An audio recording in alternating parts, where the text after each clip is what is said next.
नमस्कार, मी विशाल परदेशी. या बुलेटिनमध्ये आपलं सगळ्यांचं स्वागत. या बुलेटिनच्या सुरुवातीला बातमी आहे नितेश राणे यांच्या संदर्भातली.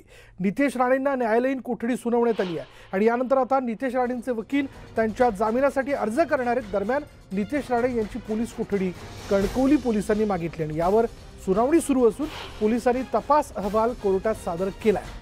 नितेश राणेंचा थेट सहभाग गुन्ह्यात असल्याचं पोलिसांकडून सांगण्यात आलंय आणि त्यामुळे आता नेमकं काय होणार, नितेश राणेंना जामीन मिळणार की जेल, याकडे सगळ्यांचं लक्ष लागलंय.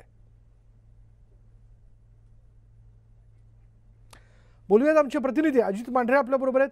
अजित, नितेश राणेंना जेल की बेल हा जो प्रश्न आहे, जो सकाळपासून राजकीय वर्तुळात चर्चेला आहे, त्या प्रश्नाचं उत्तर आता तरी मिळू शकतं का? प्लस त्या प्रश्नाचं उत्तर थोड्याच वेळात मिळेल, कारण का कणकवलीचं हे दिवाणी न्यायालय जे आहे या न्यायालयामध्ये अजूनही सुनावणी सुरू आहे. सरकारी पक्षाने जी मागणी केली होती की नितेश राणे यांना पोलीस कोठडी द्यावी, यावर न्यायालयाने विचारलं होतं की तुम्हाला नेमकी पोलीस कोठडी का पाहिजे, ही पोलीस कोठडी का पाहिजे याकरता पोलिसांनी त्यांचा एक अहवाल जो आहे तो न्यायालयात सादर केला आणि त्या अहवालामध्ये त्यांनी स्पष्ट केलेलं आहे की नितेश राणे यांचा गुन्ह्यामध्ये थेट सहभाग असल्यामुळे त्यांची पोलीस कोठडी घेणं गरजेचं आहे. याचबरोबरीनं ज्या फोनवरून नितेश राणे यांनी हल्लेखोरांना फोन केले होते त्या कटाचा जे भाग होते त्या पीएचा फोन जो आहे तो देखील पोलिसांनी रिकव्हर केला असून त्याचबरोबरीनं जो पीए आहे त्याला देखील पोलिसांनी अटक केलेली आहे. तो पोलीस कोठडीमध्ये आहे. नितेश राणे आणि त्यांचा पीए राकेश परब या दोघांनाही समोरासमोर बसून चौकशी करायची आहे. हा सगळा मुद्दा जो आहे हा पोलीस जे आहेत ते न्यायालयामध्ये मांडतायत आणि त्यांचा मुद्दा जो आहे तो सरकारी पक्ष मांडत आहेत. यावर प्रखर विरोध जो आहे तो नितेश राणे यांच्या वकिलांनी केलेला आहे की नितेश राणे स्वतः पोलीस स्टेशनमध्ये गेले होते, त्यावेळेस त्यांचा फोन जमा करून घेतला नाही किंवा त्यांची कोणतीही चौकशी केली नाही. मात्र आता पोलीस हे जाणीवपूर्वक करतायत. हे नेमकं त्यांना कोणाचे आदेश आहेत हे देखील तपासावं लागेल, कारण का नितेश राणे यांनी वेळोवेळी सहकार्य केलेलं आहे. ते कणकवली सोडून कुठेही गेलेले नाही आहेत. त्यामुळे जेव्हा पोलीस त्यांना चौकशीला बोलतील तेव्हा नितेश राणे जे आहे ते चौकशी करता हजर राहतील, असा युक्तिवाद नितेश राणे यांच्या वकिलांकडून करण्यात आलेला आहे. मुळात मुख्य मुद्दा हा आहे आणि याच मुद्द्याच्या आधारे पोलीस जे आहेत ते नितेश राणे यांची कोठडी मागतायत, ते म्हणजे राकेश परब याची अटक या प्रकरणातली सर्वात महत्त्वाची मानली जाते आणि तोच आधार घेत कणकवली पोलीस जे आहेत ते नितेश राणे यांचा ताबा मागण्याचा प्रयत्न करत आहेत, कारण का दोघांना समोरासमोर बसून चौकशी करायची आहे आणि तेव्हा सगळा जो भाग आहे तो समोर येईल. आणखीन एक महत्त्वाचा मुद्दा म्हणजे ज्या प्रकरणात आणखीन काही जण जे आहेत ती फरार आहेत, त्या फरार लोकांचा देखील शोध घ्यायचा आहे. असं म्हणणं आहे की जे फरार लोक आहेत त्यापैकी काही जण नितेश राणे यांच्या थेट संपर्कामध्ये होते आणि त्यांचा सुगावा जो आहे तो देखील आम्हाला घ्यायचा आहे आणि त्यामुळे नितेश राणे यांची पोलीस कोठडी जी आहे ती गरजेची आहे.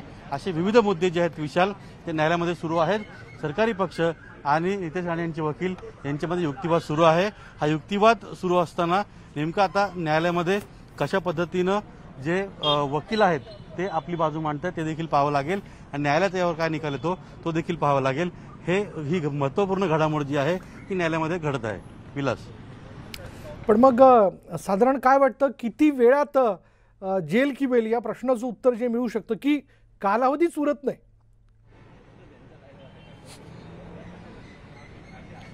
विशाल, कालावधी किती लागेल हे स्पष्ट होणं आता तरी अवघड आहे, कारण का युक्तिवाद हा फार महत्त्वाचा असतो या सगळ्या प्रकरणांमध्ये, कारण का आपण निर्दोष आहोत किंवा आपल्या पोलीस कोठडीची गरज नाहीये हे नितेश राणे यांचे वकील वारंवार पटवून देणार असतात. त्याकरता विविध निकालांचे दाखले दिले जातात, विविध काही घटना घडलेल्या आहेत त्यांचे दाखले दिले जातात. याआधी कशा पद्धतीनं आरोपीनं पोलिसांना सहकार्य केलेलं आहे हे देखील सांगितलं जातं. त्यावर पुन्हा सरकारी वकिलांचा युक्तिवाद होतो. नंतर पुन्हा त्यावरती जे आरोपींचे वकील आहेत ते देखील आपलं म्हणणं मांडतात. हे सगळं जर आपण पाहिलं तर याच्यामध्ये खूप मोठी प्रोसेस आहे. सगळे वकील म्हणजे सरकारी वकील आरोपीला पोलीस कोठडी मिळावी याकरता जोरदार युक्तिवाद करतात आणि आपल्या अशिलाला त्या ठिकाणी पोलीस कोठडी मिळू नये याकरता त्यांचे वकील देखील जोरदार युक्तिवाद करतात. त्यामुळे तो युक्तिवादाचा काळ किती असतो हे लक्षात घेतलं जाईल. त्यानंतर सर्वात महत्त्वाचा भाग येतो तो म्हणजे न्यायाधीश आहेत ते दोघांचं म्हणणं ऐकून घेऊन किती वेळामध्ये हा सगळा निकाल देतील ते देखील महत्त्वाचं आहे. जर आज ह्या नितेश राणे यांच्या वकिलांचा युक्तिवाद आणि सरकारी पक्षांचा युक्तिवाद संपला आणि त्यानंतर न्यायालयाने जर म्हटलं की ह्यावरती माझा निकाल जो आहे की त्यांना पोलीस कोठडी द्यावी की नाही यावर माझा निकाल जो आहे तुम्ही उद्या देईन किंवा 2 दिवसांनी देईन, हे जर न्यायालयाने स्पष्ट केलं तर मात्र नितेश राणे यांच्या अडचणी वाढू शकतात। आणि कारण का जोपर्यंत न्यायालयाचा निकाल येणार नाही तोपर्यंत नितेश राणे यांना जेलमध्ये राहावं लागेल, पण पुढे जर त्यांना पोलीस कोठडी मिळाली तर त्यांना पोलीस कोठडी देखील जावं लागेल, पण होऊ शकतं त्यांना पुढे जामीन देखील मिळेल। ह्या सगळ्या जरतरीच्या गोष्टी आहेत, त्यामुळे नेमका पुढे काय घडेल हे सध्या तरी सांगता येणार नाही। आताच्या घडीला न्यायालयामध्ये नितेश राणे यांच्या पोलीस कोठडीवरती सुनावणी सुरू आहे। विशाल, पण अर्थात या सगळ्या याच्यामध्ये दोन्ही बाजू ऐकून घेत असताना न्यायालय तपास अधिकाऱ्याला त्याचं मत विचारतो। तपास अधिकाऱ्याने तपास अहवाल समोर ठेवत असताना काय मागणी केली आहे? विशाल, सर्वात महत्त्वाचाच हा मुद्दा आहे, कारण का प्रकरणामध्ये एखाद्या आरोपीला जेव्हा कोर्टात हजर केलं जातं तेव्हा त्याला कोणत्या आरोपाखाली हजर केलेलं आहे ह्याची मागणी हे कोर्ट जे आहे ते तपास अधिकाऱ्याकडे करतं। तपास अधिकारी आपलं म्हणणं मांडतो। आरोपीला पोलीस कोठडी का द्यावी ह्याची मागणी देखील कोर्ट जी आहे, विचारणा जी आहे ती तपास अधिकाऱ्याला करतं आणि तपास अधिकारी आपलं म्हणणं मांडून नेमकी या आरोपीची पोलीस कोठडी का हवी आहे हे स्पष्ट करतो। त्यावर कोर्टाचा निकाल अवलंबून असतो, कारण का पोलीस तपासामध्ये तपास किती प्रगतीपथावरती आहे, तपासामध्ये काय काय घडामोडी घडलेल्या आहेत, संबंधित आरोपी जो आहे याची पोलीस कोठडी पोलिसांनी नेमकी का हवी आहे, तपास या सगळ्या प्रकरणामुळे किंवा या आरोपीमुळे कुठे खुंटला आहे का, तपासामध्ये प्रगती होत नाही का, किंवा या व्यक्तीला ताब्यात घेतल्यानंतर पोलीस कोठडी घेतल्यानंतर तपासामध्ये प्रगती होईल किंवा हे प्रकरण जे आहे हे निकाली लागण्यास मदत होईल, हा सगळा भाग जो आहे तपास भाग असतो। त्यामुळे या सगळ्या प्रकरणामध्ये तपास अधिकारी हा महत्त्वाचा असतो। या प्रकरणामध्ये तपास अधिकाऱ्यांनी 2 ते 3 गोष्टी मांडलेल्या आहेत, कारण का ज्यावेळेस पोलीस कोठडी मागण्यात आली तेव्हा न्यायालयाने त्यांना विचारणा केली की तुम्ही कोणत्या आधारे आणि कोणत्या कारणासाठी नितेश राणे यांची पोलीस कोठडी मागताय। त्यावेळी काही वेळ मागून पोलीस जे आहेत त्यांनी त्यांचा अहवाल जो न्यायालयामध्ये सादर केलेला आहे। त्यामधले महत्त्वाचे मुद्दे असे आहेत की राकेश परब हा नितेश राणे यांचा पीए आहे, त्याच्या फोनवरून फोन केला गेला होता। हा फोन जो केलेला आहे तो फोन रिकव्हर करण्यात आलेला आहे की नाही याची माहिती पोलिसांनी न्यायालयामध्ये दिली। आणि हाच एक मुद्दा आहे की राकेश परब आणि नितेश राणे यांना दोघांना समोरासमोर बसून चौकशी करायची आहे, कारण आपल्याबरोबर वकील अनिकेत निकम देखील आहेत, त्यांना आपण प्रश्न विचारूयात आणि तू देखील तुझे काही प्रश्न त्यांना विचारू शकतोस।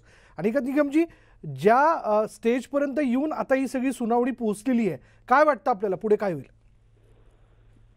जर रिमांड या विषयावरती सुनवाई सुरू असेल की पोलीस कस्टडी द्यावी का न्यायालयीन कोठडी द्यावी, तर पोलिसांकडे काय पुरावा आहे तो तपासला जातो, तो बघितला जातो व पोलीस कस्टडीची काय आवश्यकता आहे, जेणेकरून जर पोलीस कस्टडी दिली नाही तर पुढचा तपास होऊ शकत नाही, हे सर्व बघितल्यानंतर माननीय न्यायालय त्या ठिकाणी योग्य ते ऑर्डर करत असतात। आता या प्रकरणात नितेश राणे यांनी सरेंडर गेल्यानंतर पहिली गोष्ट म्हणजे सर्वोच्च न्यायालयाने त्यांना 10 दिवसापर्यंत अटक करू नये अशी एक त्यांना प्रोटेक्शन दिलं होतं आणि त्यामुळे आता पोलीस कस्टडी ते मागू शकतात का हा एक प्रश्न आहे। त्यावर नितेश राणेंचे वकील या संदर्भातला युक्तिवाद करतील व त्या विषयावरती माननीय न्यायालय देखील पुढचा निकाल देतील। आणि कधी म्हणजे आमचे प्रतिनिधी थेट न्यायालयाच्या बाहेरून आमच्या सोबत आहेत अजित मांढरे। अजित, तुलाही काही प्रश्न विचारायचे आहेत का अनिकेतजींना?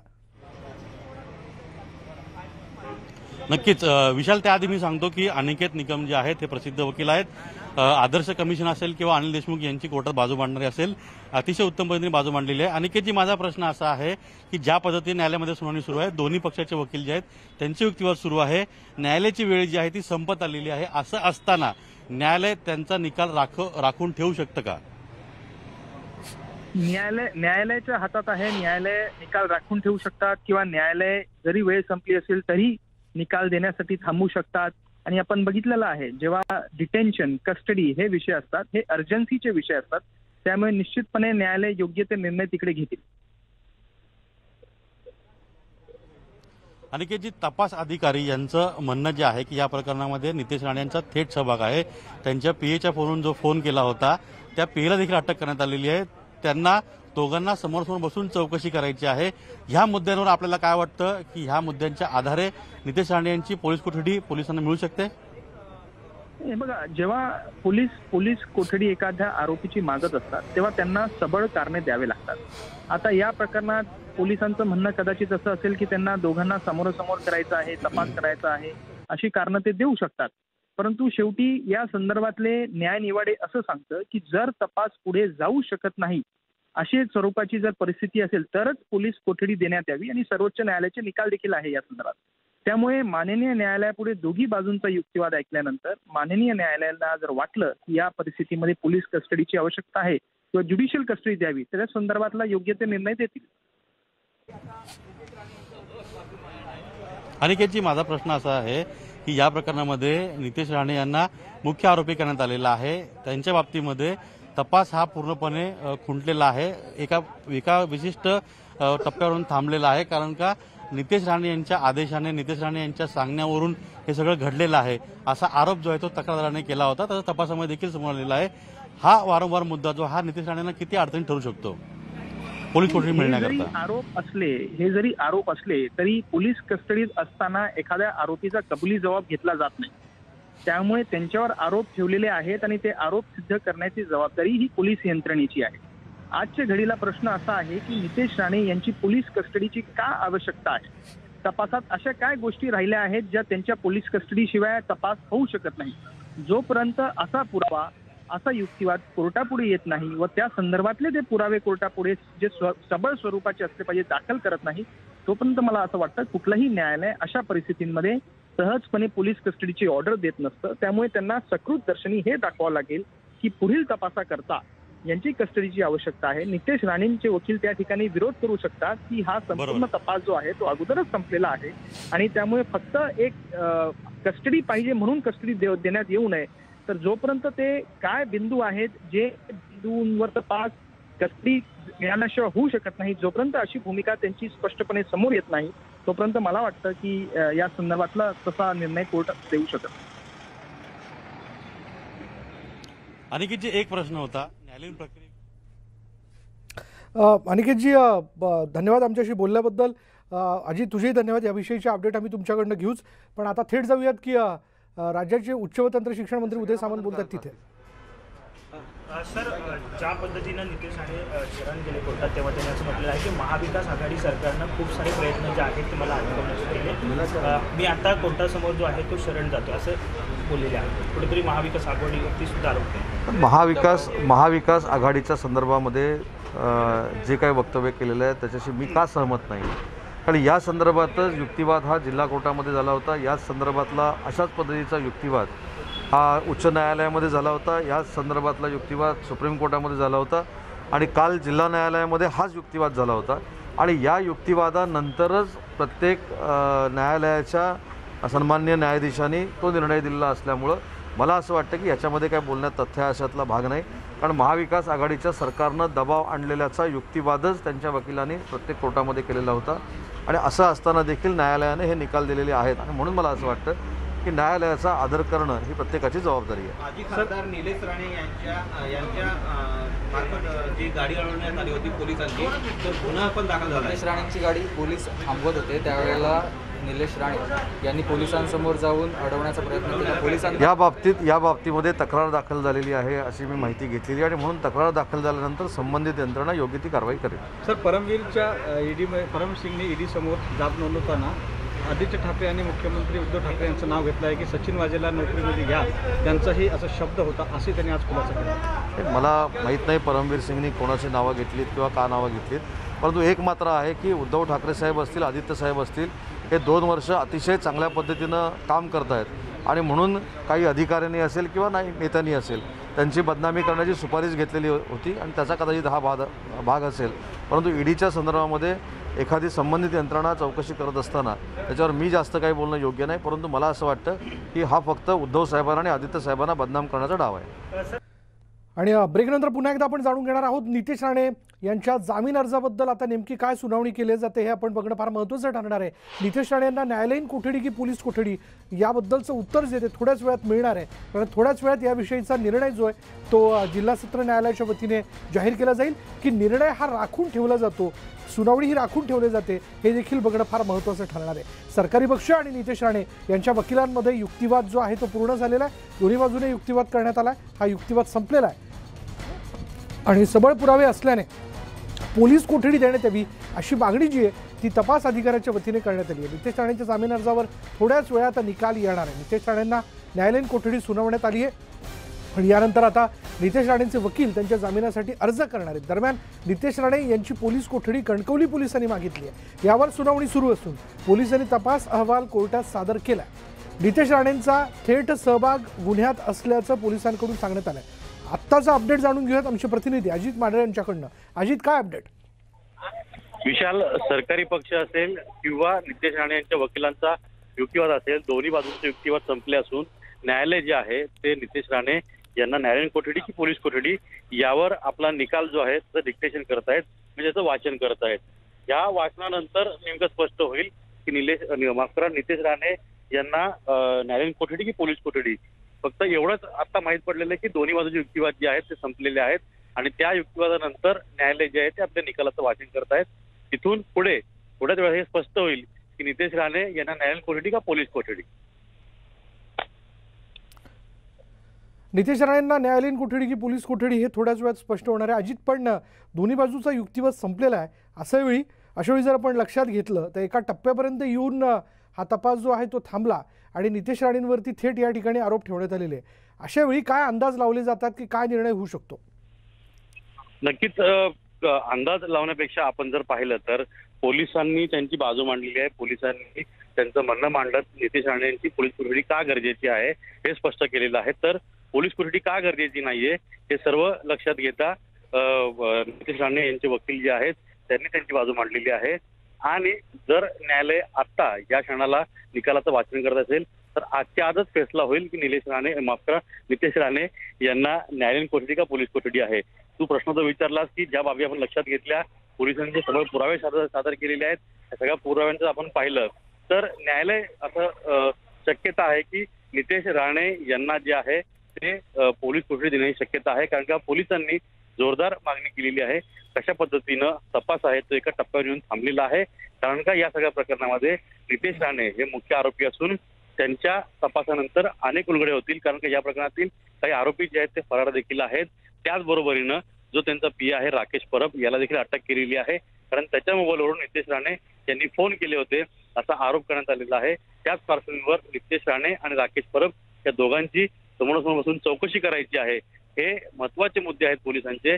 त्यामुळे शक्यता अशी वर्तवली जात आहे की कदाचित नितेश राणे यांना 4 फेब्रुवारीपर्यंत पोलीस कोठडी होण्याची शक्यता आहे। पण शेवटी हा सर्वस्व निकाल जो आहे किंवा सर्वस्व अधिकार आहे की नितेश राणे यांना न्यायालयीन कोठडी द्यायची का पोलीस कोठडी द्यायची, हा सर्वस्व अधिकार जो आहे तो माननीय न्यायालयाचा आहे। त्यामुळे न्यायालय थोड्याच वेळात आपला निकाल देईल।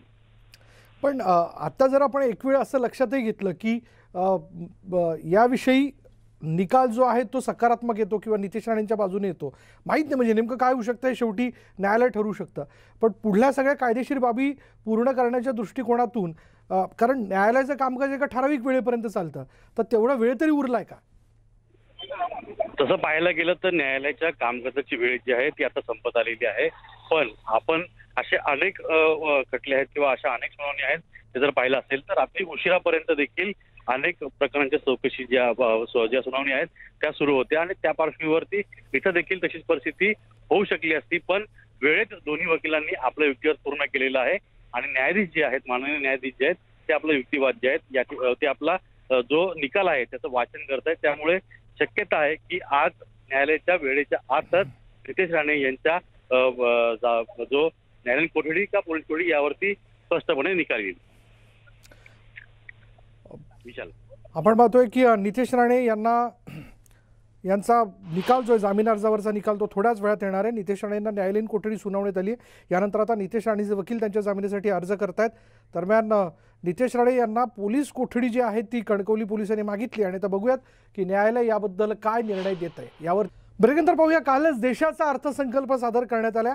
अर्थमंत्री निर्मला सीतारामन यांनी कोरोनाच्या सगळ्या संकट कालावधीनंतर पुन्हा एकदा बाजारपेठेला उभारी देण्याकरता अगदी सर्वसामान्य माणसाला पुन्हा एकदा उभं करण्याच्या दृष्टिकोनातनं काही घोषणा देखील अर्थसंकल्पाच्या माध्यमातून केलेल्या आहेत। अशावेळी सर्वसामान्य माणसं या सगळ्या अर्थसंकल्पाकडे कसं बघतात, शिवाय आमचे देखील या विषयाला घेऊन काही प्रश्न आहेत, ज्या प्रश्नाची उत्तरं आम्ही आज मिळवण्याचा प्रयत्न करणार आहोत। नेटवर्क 18चे editor in chief Rahul Joshi हे खास मुलाखत घेतात। अगदी काही क्षणांमध्ये देशाच्या अर्थमंत्री निर्मला सीतारामन ह्या सगळ्यात मोठ्या न्यूज नेटवर्कला अर्थसंकल्पानंतरची सगळ्यात मोठी मुलाखत देत आहे, ज्यामध्ये काही वेगवेगळे प्रश्न जे आहेत त्यांच्यासमोर उपस्थित केले जातील आणि ज्या प्रश्नांची उत्तरं त्या देणार आहेत. त्यामुळे या प्रश्नांच्या माध्यमातून निश्चितपणे तुमच्या आणि आमच्या मनात असलेल्या प्रश्नांची उत्तरं देखील मिळणार आहे आणि ही प्रश्न जी आहेत ती अर्थात आपल्याला दिलासा मिळतोय का, आणि येणाऱ्या मार्च नंतर जर आपण लक्षात घेतलं तर ज्यावेळेस या अर्थसंकल्पाची अंमलबजावणी होईल तेव्हा याचा फरक किंवा याचा परिणाम जो आहे तो नेमका कोणकोणत्या गोष्टींवरती दिसून येईल या प्रश्नांची देखील उत्तरं आपण मिळवण्याचा प्रयत्न करणार आहोत. त्यामुळे अगदी काही क्षणांमध्ये न्यूज 18 लोकमतवरती आपण बघणार आहात देशाच्या अर्थमंत्री निर्मला सीतारामन यांची एक्सक्लुझिव्ह मुलाखत. कालच त्यांनी देशाचा बजेट म्हणजे अर्थसंकल्प सादर केला आणि या अर्थसंकल्पानंतर वेगवेगळ्या प्रतिक्रिया ज्या आहेत त्या येताना दिसत आहेत आणि आज या प्रतिक्रिया ज्या आहेत म्हणजे आजच्या दुसऱ्या दिवशी या प्रतिक्रियांनंतर उपस्थित होणारे जे काही प्रश्न असतील त्यांची उत्तरं मिळवण्याचा प्रयत्न आज आम्ही करणार आहोत. आणि ही प्रश्न जे आहेत हे प्रश्न उपस्थित करणार आहेत नेटवर्क 18चे editor in chief Rahul Joshi, जे काही क्षणांमध्ये देशाच्या अर्थमंत्री निर्मला सीतारामन यांची मुलाखत घेत आहेत. ज्या मुलाखतीतनं तुमच्या आमच्या मनातले प्रश्न जे आहेत त्याची उत्तरं निश्चितपणे मिळतील यात कोणत्याही प्रकारची शंका नाही. त्यामुळे कुठेही जाऊ नका. अगदी थोड्याच वेळात काही क्षणांमध्ये आपण न्यूज 18 लोकमतवरती देशाच्या अर्थमंत्री निर्मला सीतारामन यांची एक विशेष मुलाखत बघणार आहात. कारण अर्थसंकल्पानंतर सगळ्यात मोठी पहिल्यांदा न्यूज 18 नेटवर्कला म्हणजे नेटवर्क 18ला त्यांनी पहिली मुलाखत जी ती देऊ केलेली आहे, एक्सक्लुझिव्ह मुलाखत देऊ केलेली आहे. त्यामुळे अर्थात या मुलाखतीच्या माध्यमातून वेगवेगळे प्रश्न समोर येतील ज्याची उत्तरं मिळवण्याचा प्रयत्न जो आहे तो केला जाईल. कोरोनाशी संबंधित किंवा कोरोनाच्या या सगळ्या कालावधीमध्ये बाजारपेठेची असणारी अवस्था, त्यानंतर बाजारपेठेला उभारी देण्याकरता म्हणून घेण्यात आलेले निर्णय, शिवाय इतरही वेगवेगळे क्षेत्र असतील. मग त्यामध्ये शेती असेल, त्याचबरोबर उद्योग असेल, त्याचबरोबर मग सर्वसामान्य माणसाशी निगडीत किंवा त्याला वैद्यकीय सुविधांच्या माध्यमातून दिलासा देणाऱ्या योजना असतील, त्याबद्दल जो निधी जो आहे तो देण्यात आलेला आहे याविषयी देखील प्रश्न जे ते विचारले जातील, ज्याची उत्तरं आज या मुलाखतीच्या माध्यमातून देशाच्या अर्थमंत्री निर्मला सीतारामन निश्चितपणे देण्याचा प्रयत्न करतील. यात कोणत्याही प्रकारची शंका नाही. ज्यातनं तुम्हाला आणि आम्हाला पडलेले जे प्रश्न असतील त्याचे उत्तर मिळतील. त्यामुळे कुठेही जाऊ नका. थोड्याच वेळात न्यूज 18 लोकमतवरती आपण ही खास मुलाखत, एक्सक्लुझिव्ह मुलाखत बघणार आहात. कारण अर्थसंकल्प सादर झाल्यानंतर सगळ्यात मोठ्या न्यूज नेटवर्कला अर्थमंत्री निर्मला सीतारामन यांनी दिलेली ही एक्सक्लुझिव्ह मुलाखत आहे, ज्यामध्ये वेगवेगळे मुद्दे निश्चित त्यांच्या बोलण्यातनं पुढे येतील. त्यामुळे शेती क्षेत्रापासून तर पायाभूत सुविधांपर्यंत, मग त्यामध्ये उद्योग क्षेत्र असेल, उद्योग क्षेत्रामध्ये अगदी छोटे मोठे उद्योग इथपासून तर शेतकऱ्यांपर्यंत कोणकोणत्या योजना ज्या आहेत त्या जाहीर झाल्या आणि त्या योजनांचा परिणाम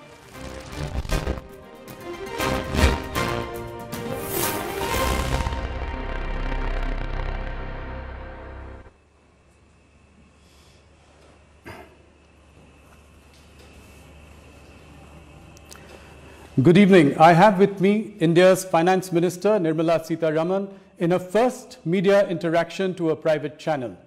Nirmala ji, thank you so much for giving us this exclusive interview. Once again, the first to Network 18. I would like to begin my first question, and I'd like to frame it in the context of the last 3 years.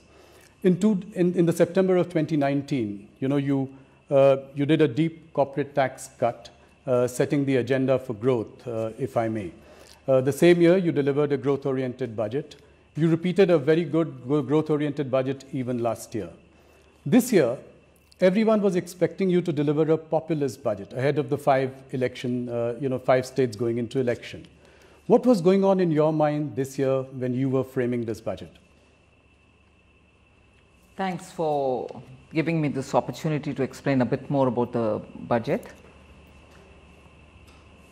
I think in the mind of the Prime Minister, there was never this doubt that this budget, drawing from certain policy prescriptions that we had laid out in the last, for an economy which is coming out of the pandemic and showing very good positive revival signs, we should unhesitatingly give more help and stimulus that is required so that the revival is sustainable and the revival is strong. And therefore, there was no doubt in our minds from the very initial stages of working on this budget that public investment in infrastructure, that is the capital expenditure for the government, should be kept up. Even last year, we had given a good solid increase in the capital expenditure of the government between 2021 and 21-22. Now this year, therefore, we wanted to continue that momentum and also take as much as it is required to help the states to also move forward with their infrastructure spending. So from the beginning, I think the clarity in the mind of the Prime Minister was growth. Growth has to be ensured, growth has to be sustained, and we have to lead it, because only by public expenditure on infrastructure building, we believe that the virtuous cycle will happen, and also there will be a crowding in effect for the private investments to come in. So there was never a doubt other than this. The elections were not weighing on your mind? No, actually we thought if the economy does well and if growth has attained that kind of a momentum, the multiplier effect, which because when you spend on infrastructure and when you do capital expenditure, for every rupee that you spend, approximately 2.95 is what you would get as a multiplier, as opposed to when you're giving money through revenue expenditure, you get less than 1 rupee for every rupee that you spend, something in the range of 0.95 or something.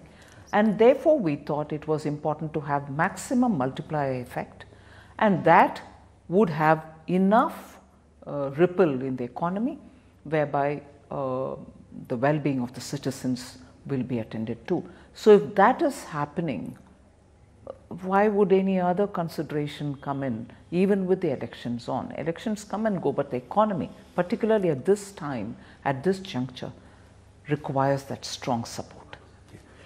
Nirmala ji, if you look at India, it is one of the bright spots in the global economy. That's Today, right. our economy is expected to grow at 8.5% next year. The same number for China is 4.8%, Brazil 1.6%, Indonesia 5.6%. Do you think that an 8% plus kind of growth is sustainable over the next few years? If things go the way they are going now, in that gradually all sectors come up and are on their toes. And why do I say this?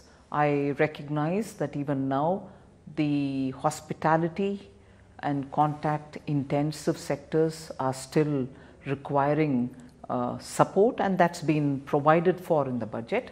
So our understanding is, if even those sectors revive as much as they would like to, and with support from government and with support from the systems, banking and others, yes, that is achievable.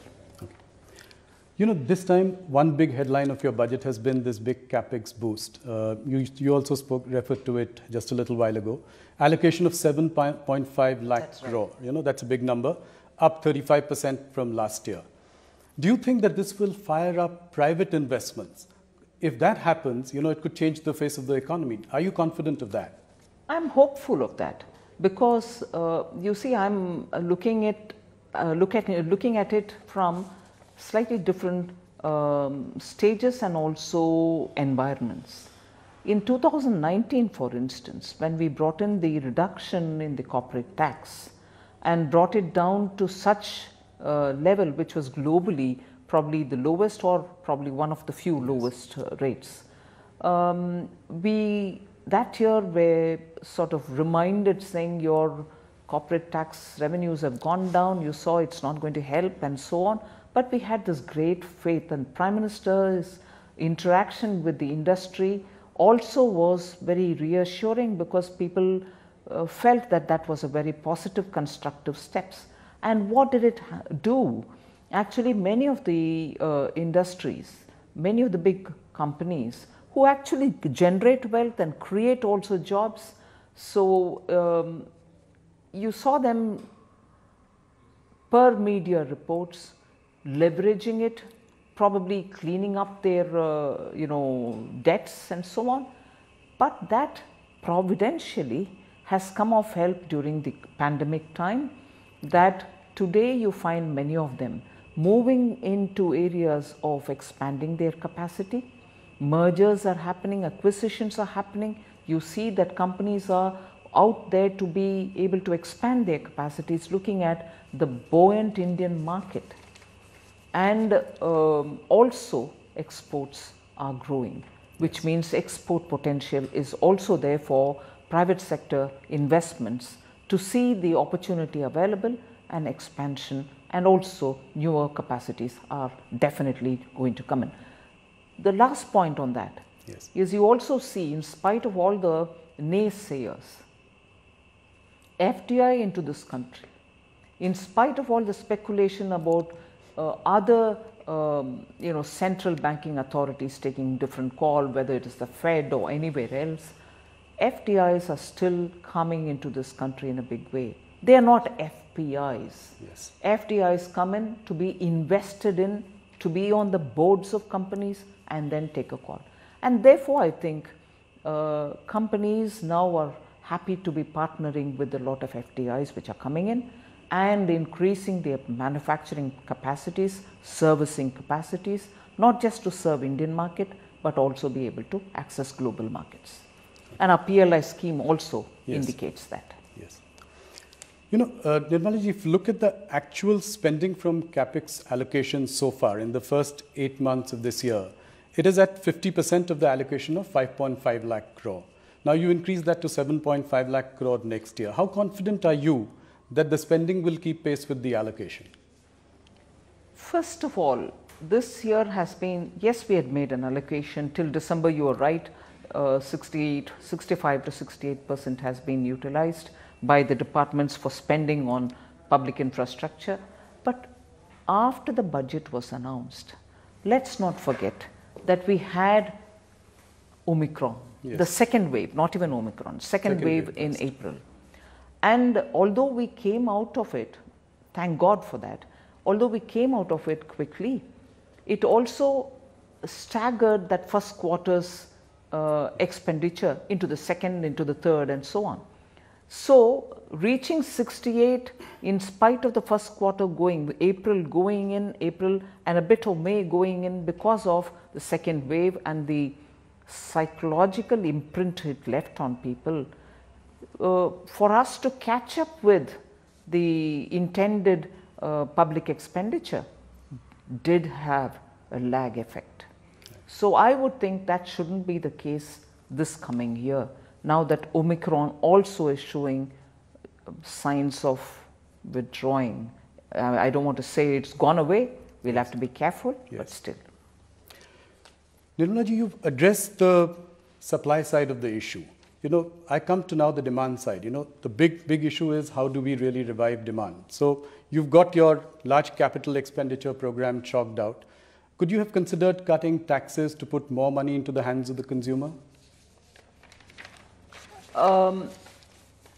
There are ways in which demand creation can happen. In our country, where the taxpayers' number and also the taxpayers' profile is seen, then you also realize that it is possible to provide stability in tax regime, predictability in tax regime, and that I would think is a very important factor at a time like this. You don't want to bring in elements of uncertainty, and as a result of which some sections feeling, oh, all right, I've got some relief, but some other sections feeling that hadn't come to us. And probably this would have a bearing on many others. Any exemption given is also just not for those who desperately need it, but by law would be applicable for others who probably don't need it so much, but because the system and the framing is such that it'll benefit everybody. So that is one point. And second, if you're looking at tax stability, if you're looking at predictability and making sure that you have not increased anybody's burden, you're at least making sure that people who have planned their monies can be sure that that is remaining unaffected. So we in this budget placed a lot of emphasis on stability and predictability. I'm no cricket watcher, but I would definitely say this from my outsider's understanding. Particularly in a T20 match, it will be the opening batsman can have the liberty to smash hit and do a lot of good sort of risk-taking batting, and probably the end overs the fellows would have to catch up, doing as much as they can because they'll have to meet the target and the gap which has to be filled. But there is a sweat toil happening which is in between the two. Yeah. You can probably take that situation. I must say your cricket understanding is quite decent. Thank you. No, that's, I think predictability, stability, I would even say continuity. I think that's been the hallmark of your last three budgets, as I have closely seen it. Right. Let me come to something that is, a niggling issue, a global headache in some senses, inflation. Look at the US, for instance. Our consumer inflation has obviously stayed in the 4 to 6% range. But, if that were to really go up in the coming years, I think do you think that could throw some kind of a spanner in the works? I think globally all economies are worried about inflation. And that's not to say, okay, so what? Does it affect your planning or not? It does affect my planning. I'm only trying to say this inflation, particularly because of certain global factors of metals being very highly priced, energy, at least the fossil fuel being very expensive, the production being cut down, the cartel or cartelization of those who are fixing the prices, or all that is having a bearing on all over the world, and certainly on us as well. Yes. And we also have realized that we are at a stage where we are making a transition towards climate friendly steps, yes, moving out of fossil fuel. And at this time we probably, even like many countries, want to look at gas coming in, natural gas coming in to replace many of what was dependent on fossil fuel.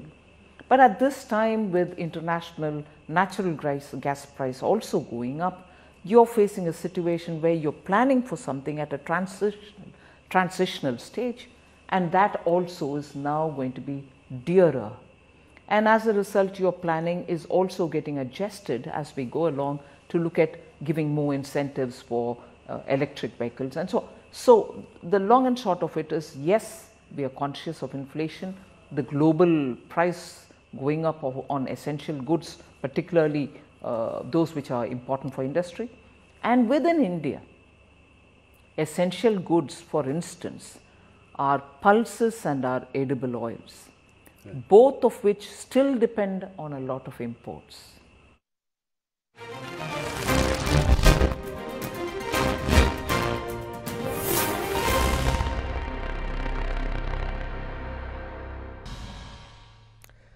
आणि ब्रेकनंतर महाराष्ट्राची खबरबातमध्ये आपण बघणार आहोत. बातमी आहे मुंबईत आज मोठा राडा पाहायला मिळाला. दादर स्थानकाजवळ काँग्रेस भाजप कार्यकर्त्यांमध्ये जोरदार घोषणाबाजी झाली. पॅगसस हेरगिरीच्या मुद्द्यावरून काँग्रेस कार्यकर्त्यांनी भाजप कार्यालयावर मोर्चा काढण्याचा प्रयत्न केला होता. पॅगससच्या मुद्द्यावरून काँग्रेस आणि भाजप कार्यकर्ते समोरासमोर आले होते. काँग्रेसने या मुद्द्यावरून आक्रमक भूमिका घेतली होती. भाजपच्या दादरमधील कार्यालयासमोर आंदोलन सुरू करण्यात आलं आणि त्याला भाजप कार्यकर्त्यांनी विरोध केला. भाजप नेते प्रसाद लाड आणि काँग्रेसचे नेते जिशान सिद्दीकी हे कार्यकर्त्यांसह रस्त्यावर आमनेसामने आले होते. दादर पूर्व परिसरात हा गोंधळ झाला आणि कायदा आणि सुव्यवस्थेचा प्रश्न निर्माण होऊ नये यासाठी पोलिसांनी कार्यकर्त्यांना ताब्यात घेतलं. दोन्ही बाजूंचे कार्यकर्ते समोरासमोर येऊ नये यासाठी मुंबई पोलिसांना चांगलीच कसरत करावी लागली. त्यावेळी पोलिसांना धक्काबुक्कीही करण्यात आली. आज दुपारची दृश्य ज्यामध्ये आपण पाहू शकतो की भाजप आणि काँग्रेसचे कार्यकर्ते आमनेसामने आले होते आणि यावेळी त्यांना शांत करण्यासाठी म्हणून पोलिसांना मध्यस्थी करावी लागली. भाजपच्या वतीने प्रसाद लाड जोरदार घोषणाबाजी करताना आपण बघतोय पेगाससच्या मुद्द्यावरनं आज काँग्रेसच्या कार्यकर्त्यांनी भाजप कार्यालयावरती हा मोर्चा काढलेला होता आणि त्याला उत्तर म्हणून भाजपच्याही कार्यकर्त्यांनी त्यांच्या मोर्चाला उत्तर देण्यासाठी म्हणून ते पुढे आले. परळमध्ये हा सगळा प्रकार घडलेला आहे आणि यावेळी भाजपचे पदाधिकारी तिथे ठिया देखील मांडून बसले होते. यावेळी कायदा आणि सुव्यवस्थेचा प्रश्न निर्माण होऊ नये म्हणून पोलिसांना मध्यस्थी करत त्यांना शांत करण्याचा प्रयत्न करावा लागला आणि वेळप्रसंगी तिथे आता काही कार्यकर्त्यांना नेत्यांना ताब्यात देखील घ्यावं लागलेलं आहे. काँग्रेसच्या मोर्चाचं नेतृत्व करत होते काँग्रेसचे आमदार जिसान सिद्दीकी, तर भाजपच्या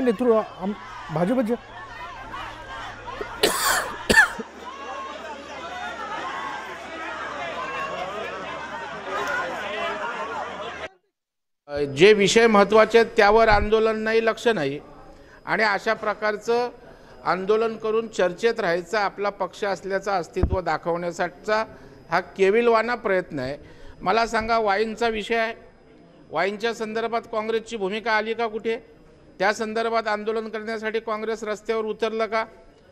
त्याच्यामुळे मला वाटतं जे जनतेच्या जिव्हाळ्याचे प्रश्न आहेत त्यावर वेळ नाही, परंतु प्रसारमाध्यमातून अशा प्रकारच्या आंदोलनात्मक पॉलिटिकल गोष्टी घेतल्या की प्रसिद्धी मिळते, काँग्रेस आहे हे लोकांसमोर जाते, यासाठीचाच हा केलेला प्रयत्न, यापेक्षा दुसरा काही नाही. मुंबई महापालिका निवडणुकीच्या आधी शिवसेना आणि भाजपमध्ये वाद चांगलाच रंगला आहे. मुंबईतल्या पेंग्विनच्या नामकरणावरून शिवसेना आणि भाजपमध्ये वाद पेटला आणि यानंतर आता महापौर किशोरीताई पेडणेकर या गुजरातमध्ये पोहोचल्या. यानंतर चित्रा वाघांसह भाजपच्या नेत्यांनी त्यांना लक्ष केलं. यावर आता महापौरांनी प्रत्युत्तर दिलंय. चित्रा वाघ काय माझ्या सासूबाई आहेत, त्यांना विचारून मी जायला हवं.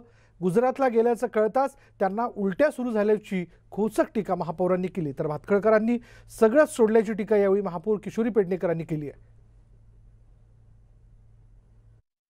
शनिवारी गेलं असं कळता क्षणी ज्या काय उलट्या चालू झाल्या, व्हॉमिटिंगवर व्हॉमिटिंग, व्हॉमिटिंगवर व्हॉमिटिंग, एकाला झाली व्हॉमिटिंग का दुसरा करतोय, दुसरा झाली का तिसरा करतोय. भातखळकरांनी तर सगळंच सोडलंय. म्हणजे काय, कोणावर बोलतो, कशाला बोलतो, कशासाठी बोलतो, काही नाही, बस बोलत राहायचंय आम्हाला.